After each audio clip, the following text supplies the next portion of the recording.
వైశ్యుడు కనిపించాడు. చూడగా అతని దగ్గరికి వెళ్ళి, అయ్యా ఆత్మహత్య మహాపాపం ఎందుకు చేసుకుంటున్నావు, ఆత్మహత్య చేసుకోవడానికి కారణం ఏమిటి అని చెప్పి అడిగాడు మహారాజు. ఇప్పుడు ఆ వైశ్యుడు అన్నాడు, నేను చాలా సంపాదించానయ్యా, సంపాదించిన తర్వాత నాకు ఒక ఆలోచన కలిగింది, ఈ సంపాదన అంతా కూడా పెట్టలేదు కదా అని చెప్పి దాన ధర్మాలు చేయడం ప్రారంభించాను. అది నా భార్యకి నా బిడ్డలకి నచ్చలేదు. నన్ను ఆస్తి నచ్చ స్వాధీనం చేసుకుని ఇంట్లోంచి బయటికి వెళ్ళేస్తాను. నన్ను అర్థం చేసుకోవాలని నా కుటుంబ సభ్యులకే అర్థం కానప్పుడు నేను ఎందుకు జీవించాలని ఉద్దేశంతో ఆత్మహత్య చేసుకోవాలని సిద్ధపడ్డాను అంటున్నాను. మహారాజు అన్నట్టు ఆత్మహత్య మహాపాపం మళ్ళీ రౌరవాద అధికారులు ఉంటే ఉపయోగం ఉంది, ఏదైనా సరే మోక్షానికి ప్రయత్నం చేయాలి అని చెప్పి వాళ్ళిద్దరూ అలా ప్రయాణిస్తూ ఒక మహర్షి ఆశ్రమానికి వచ్చారు. ఆ మహర్షి ఆశ్రమం ఏంటంటే మేధో మహర్షి అనే మహర్షి ఆశ్రమానికి వచ్చారు. వచ్చి ఆ మహర్షి దగ్గర కాస్త ఆశ్రమంలో విశ్రాంతి తెచ్చుకుని అక్కడ ఆ మహర్షి దగ్గరికి వెళ్ళి నమస్కారం చేసి మహర్షి గారు, మహానుభావ మోక్షానికి దారి ఏంటి అని. అప్పుడు ఆయన అమ్మవారిని ఆరాధించండి అని చెప్తారు. అమ్మవారిని ఆరాధించండి అని చెప్పగానే ఇప్పుడు వారి అమ్మవారి ఆవిర్భావం ఏంటి, అమ్మవారు ఏ రకంగా ఆవిర్భవించింది, అమ్మవారి యొక్క శక్తి రూపం ఏమిటి, ఇవన్నీ అడగగానే అప్పుడు మహర్షి చెప్పాడు.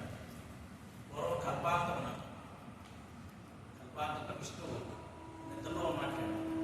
నిద్రలో ఉన్నప్పుడు ఆయన నాభి నుంచి బ్రహ్మగారు కమ్మలో ఉద్భవించారు. రెండు చెవులు భూమిలో నుంచి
మమ్మల్ని గెలిచి మమ్మల్ని ఆనందింపజేయి అని చెప్పి ఆ రాక్షసుడు, అంటే విష్ణు యొక్క గురువులోంచి పుట్టిన వాళ్ళకే ఎంతో శక్తి ఉంటుందండి. ఆ ఇద్దరు కూడా ఒకటి రోజు కాదు, 2 రోజులు కాదు, 15,000 సంవత్సరాలు, పంచవర్ష సహస్రాలు, 15,000 సంవత్సరాలు విష్ణుతో అమితంగా యుద్ధం చేశారు. అలా చేసిన తర్వాత విష్ణువుని చూసి వీళ్ళిద్దరికి ఆనందం కలిగింది. మాకు చాలా చక్కగా యుద్ధం చేస్తున్నావు, ఒక రోజు 2 కాదు 15,000 సంవత్సరాలు యుద్ధం చేస్తున్నావు, నువ్వు నీ మీద మాకు చాలా ఆప్యాయత కలిగింది కాబట్టి నీకు ఏ వరం కావాలో కోరుకోను. ఇప్పుడు విష్ణు నాకు వరమేం అవసరం లేదు, మీ ఇద్దరిని సంహరించడమే నాకు కావాల్సింది. వాళ్ళిద్దరూ తెలివిగా ఉన్నారంటే భూమి మీద కానీ, నీటి మీద కానీ, ఆకాశం మీద కానీ కాని చోట మమ్మల్ని చంపన్నారు.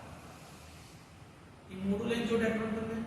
అప్పుడు తన విష్ణువు తన శరీరాన్ని అదిగా పెంచి వారిద్దరిని కూడా గురువుల మీద తీసుకుని వాళ్ళ మీద తన యొక్క సుదర్శన చక్రంతో వాళ్ళిద్దరిని సంహరించారు.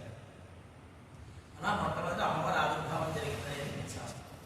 తర్వాత కొంతకాలం పోయిన తర్వాత మహిషాసురుడు అనే రాక్షసుడు బ్రహ్మగారి ద్వారా తపస్సు చేసి వరం పొందంటే ఏంటి, ఒక స్త్రీ తప్ప ఎవరి చేతిలో ఉన్నా మరణం సంభవించకూడదు. అంటే స్త్రీని చాలా చులకనగా చూశారు.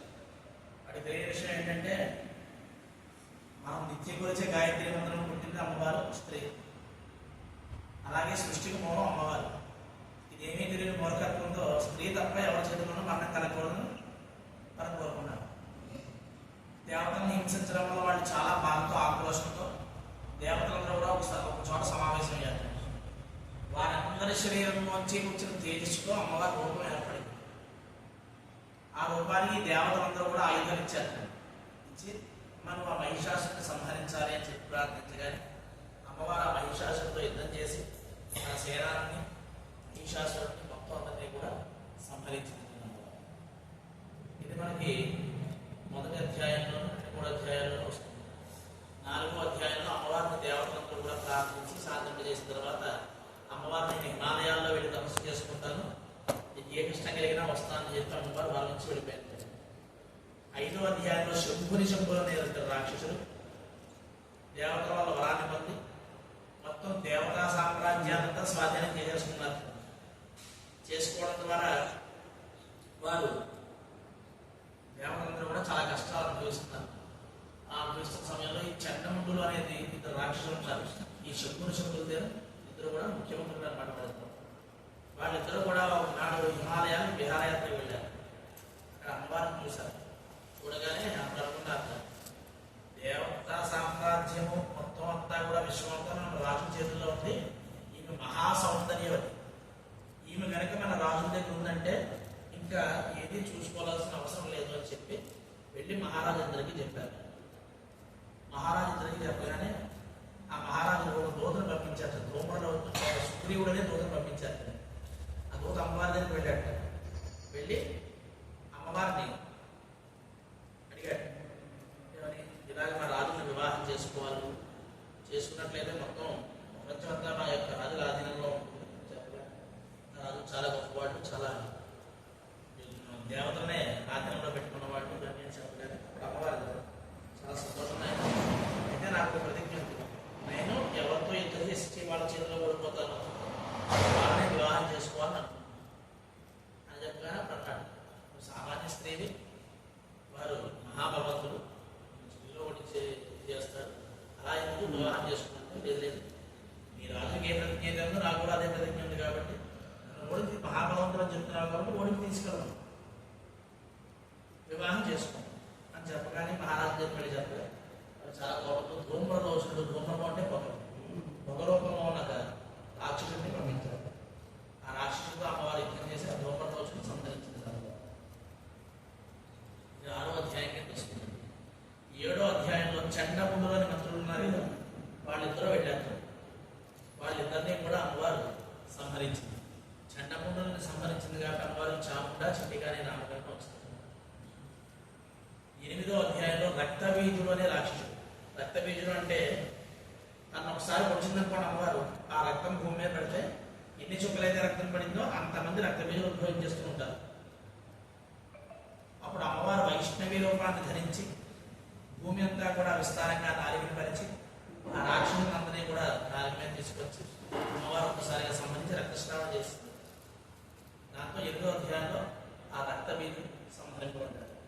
9వ అధ్యాయంలో నిశుంభుడు అంటే శుక్రులో చిన్నవాడేంటి నిశుంభుడు అమ్మవారి మీద యుద్ధానికి వెళ్ళి కారణంగా మరణించాడు.